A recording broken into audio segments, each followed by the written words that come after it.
taong chismusa ug tabian.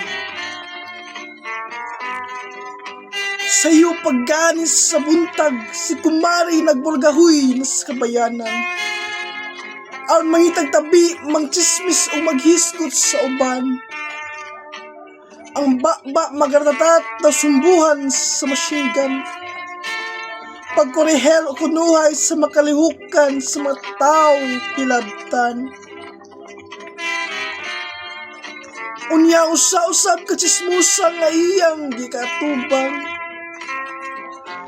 Pagtalikod ni kumari dahil sibat, misirit paingon sa laing silingan. Ang ilang mga chismis, inaykuhaan iya noong gipunan. Hangtod nakadako na ang ilang inawayay, nagkarambula resulta sa kasismusa o katabian.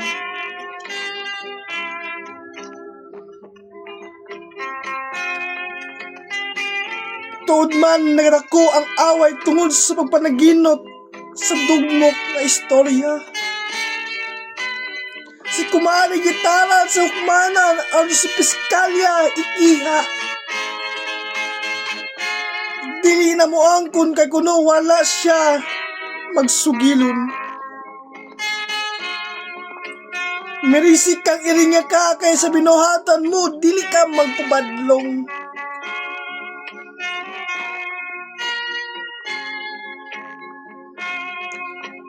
Karon naon sana, mitagam ka na.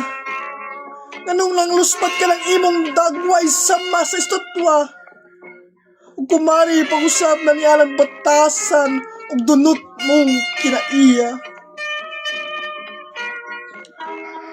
Mas mayo pang itiyog ka ng imong panahon dinha sa imong pamilya.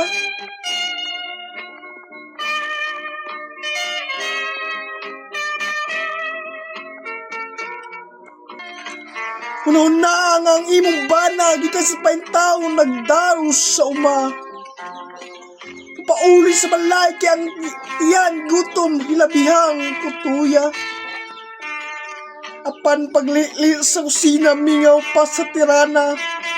Kaya ang ambuhan nangamig walay ilong ang asalang mong kitagana.